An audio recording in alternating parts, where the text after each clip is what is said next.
I've had the Nintendo Switch OLED model for a little over a year now, and luckily I stumbled upon this case for it a few weeks after. As you can see, it fits everything you need to play on the go, including a retractable HDMI cable and a tiny TV dock. It also fits the Switch Joy-Con straps and 2 full-size controllers, enabling you to travel and play with up to 4 people in an incredibly small and portable package.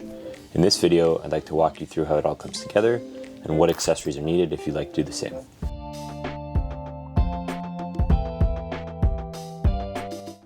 So the Hyperkin case is pretty straightforward. It's got this front compartment here.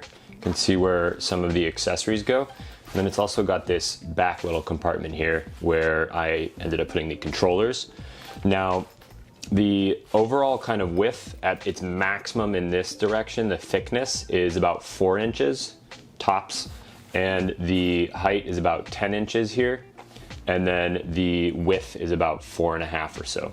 So a very compact package. I mean, this fits in my Wandered backpack case super easily, and then I can pack a lot of stuff on top of it.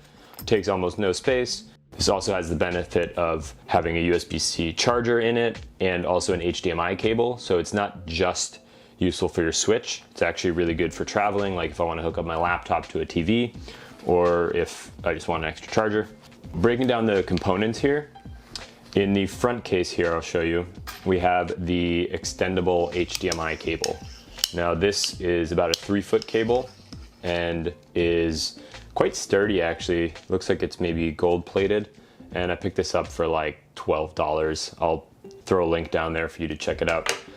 Now the next accessory is this mini Kiwi Home adapter. This is what allows the video and the power to pass through the Switch. It comes with this little cable here, which has a right angle USB-C adapter to a kind of regular USB-C cable there. And this is also about a 3 to maybe 4-foot cable. Then the actual adapter itself here, the brick, has a flip out for the power. Then it has a Type-C, USB, and a HDMI port up top. The USB port is actually kind of useful if you have a wired controller, or if you wanted to put like a dongle for one of the 8BitDo controllers or something of that nature. Then the last 3 items we have in here are the actual kind of Switch top parts of the controllers. When you pop them out of the Switch, you got these in here.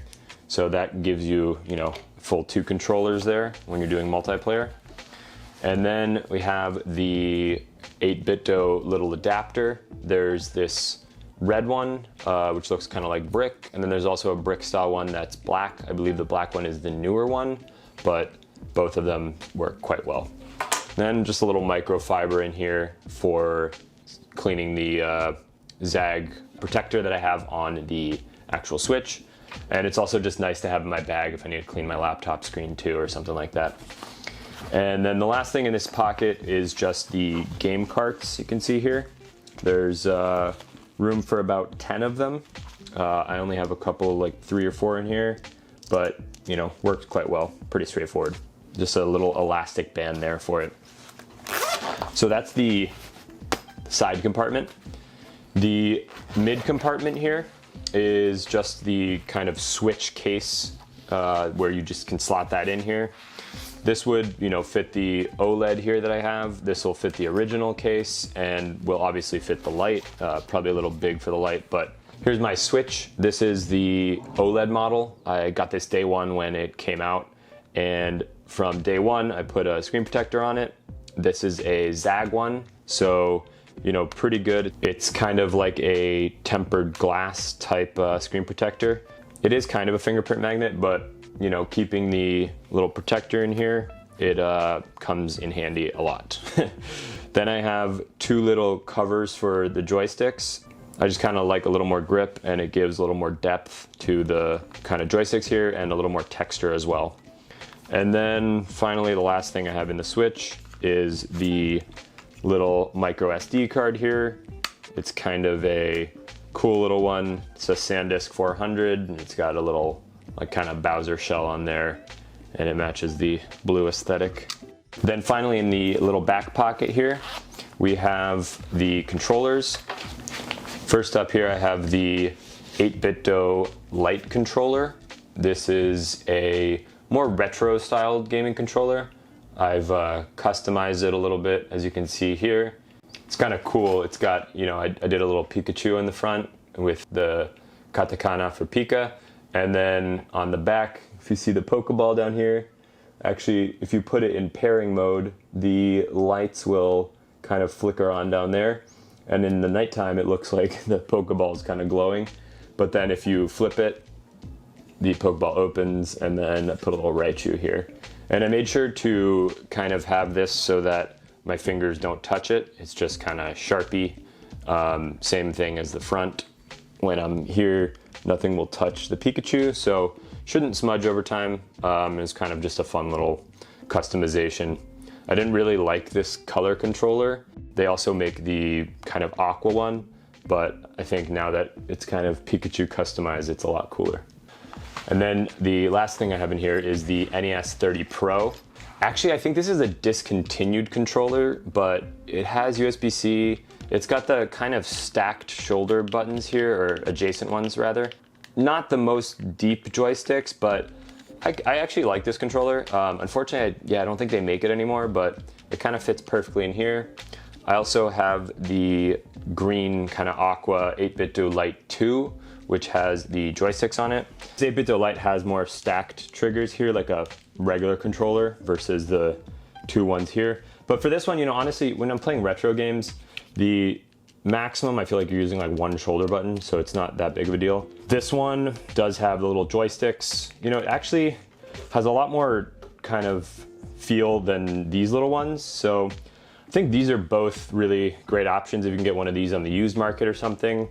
The N30 Pro is kind of cool because it's so compact. It honestly feels, yeah, it's thinner than this, kind of a little bit smaller, but it does have a cool shape to it. The kind of rings on the side, they conform to the hand pretty well, I'd say.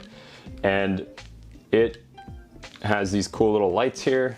For some that might be an appeal. But you know, the 8BitDo Lite 2 is a all-around really good controller. It's got the kind of Xbox style joysticks, so if that's something you're into, you'll probably prefer this one. This is more like the PlayStation style where they're in line with each other. So yeah, kind of your own preference there. But these both interchangeably will fit with this kind of 8BitDo retro controller in this case. So I can demonstrate that now. As you saw, we already had this one in there with the 8BitDo Lite.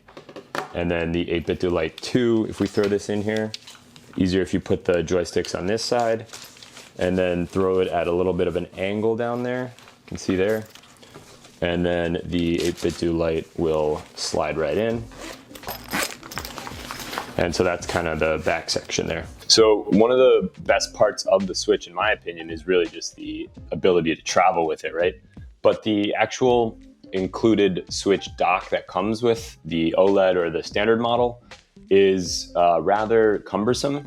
So much so that I just leave it pretty much stationed at my TV all the time. And when I want to play it there, I can just pop it in. But the solution that I've kind of provided here enables you to travel with it and have everything you need to play with friends. And, you know, I've been traveling a little bit for the World Cup, so it's kind of been really nice to be able to play with up to 4 friends and kind of accompany the tournament in that way. It's just a really good overall package, I think, and the portability of it is second to none. So going a little bit into the case and the controllers that are included. First up, the Retrokin Hyper Voyager case here goes for about $30. And this has been out for a long time. It is a soft kind of malleable case.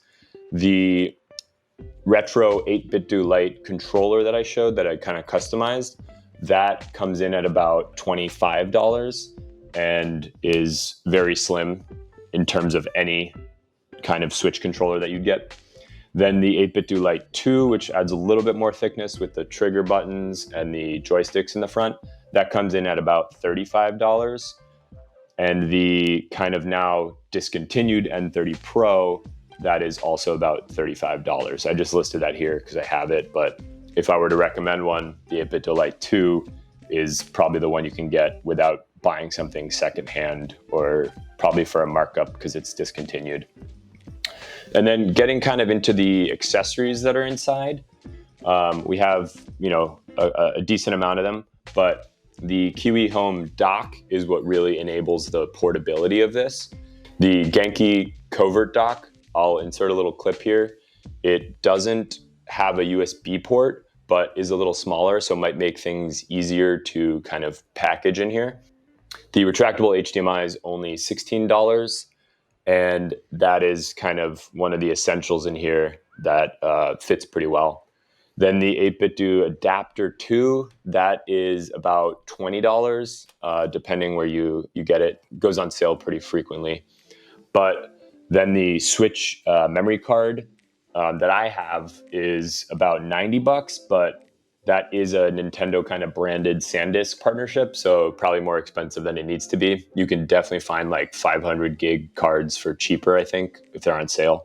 So that's just a little breakdown of the price of things in this package here. So that's a comprehensive review of the Hyperkin Voyager bag.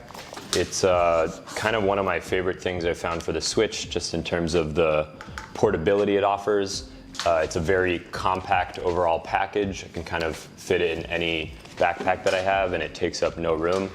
It really shines when you're trying to travel and you need to connect to an external screen, and you don't want to carry around the bulky Switch dock, as I'm sure you know. It's also really good when you want to sync up 4 people, and it has 2 controllers in here, plus you can use the extra 2 Switch controllers to have everyone be able to play.